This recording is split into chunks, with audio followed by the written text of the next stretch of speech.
concern for Fiji is the shockingly low numbers of women in national decision making.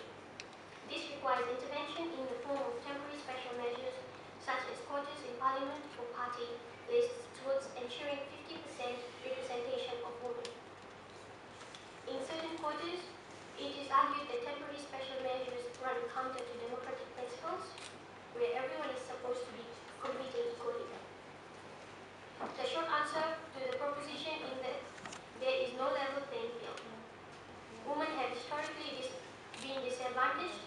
Women have faced and continue to experience significant cultural and social barriers to their meaningful participation in decision making. Special measures for women leaderships are intended to be temporary and would be withdrawn once the objectives were met.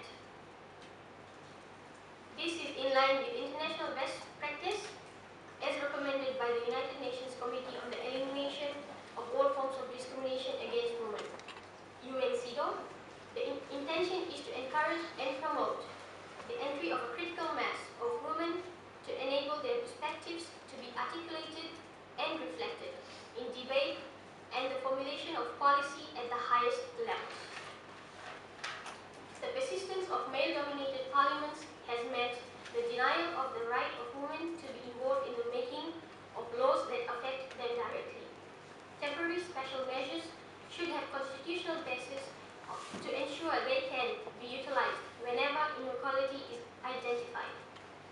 For example, these measures should be utilized in all national decision-making bodies, including the Bose-level Wakaturanga, known as the Great Council of Chiefs, as an institution which has been a platform for traditional leadership.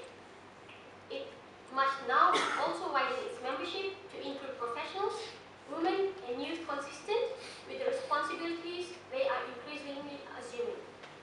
We recommend that the Bose-level Wakaturanga be reinstated and have the opportunity to consider its future role under an elected government.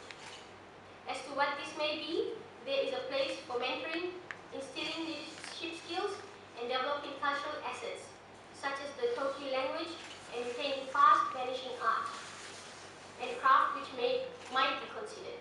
These are open questions for the future.